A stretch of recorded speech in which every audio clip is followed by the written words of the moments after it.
Kannur Anjarakandy dental college വിദ്യാർത്ഥി നിതിൻ രാജിന്റെ മരണത്തിൽ നീതി ആവശ്യപ്പെട്ട് ദളിത് ആദിവാസി സംഘടനകൾ ആഹ്വാനം ചെയ്ത ഹർത്താൽ വൈക്കത്ത് ശക്തമാകുന്നു.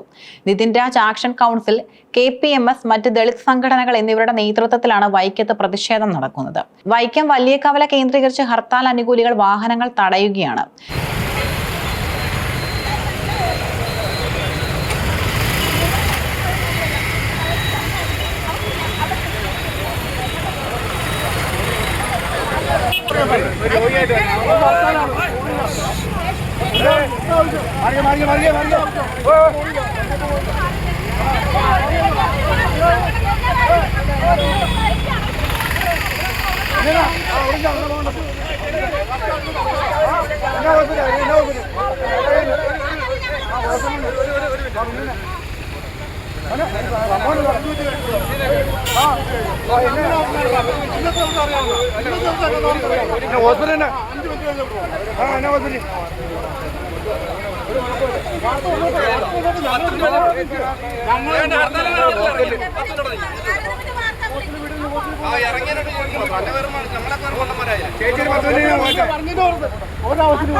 KSRTC ബസ്സുകൾക്ക് പുറമെ ഇരുചക്ര വാഹനങ്ങൾ ഉൾപ്പെടെയുള്ള സ്വകാര്യ വാഹനങ്ങളും തടയുന്നത് പ്രദേശത്ത് നേരിയ സംഘർഷാവസ്ഥയ്ക്കും ഗതാഗത തടസ്സത്തിനും കാരണമായിട്ടുണ്ട്.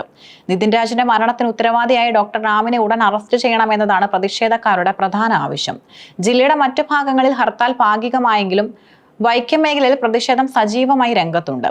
അനിഷ്ട സംഭവങ്ങൾ ഒഴിവാക്കാൻ വൈക്കം ടൗണിലും പരിസരത്തും വലിയ തോതിൽ പോലീസ് സന്നാഹത്തെ വിന്യസിച്ചു കഴിഞ്ഞു.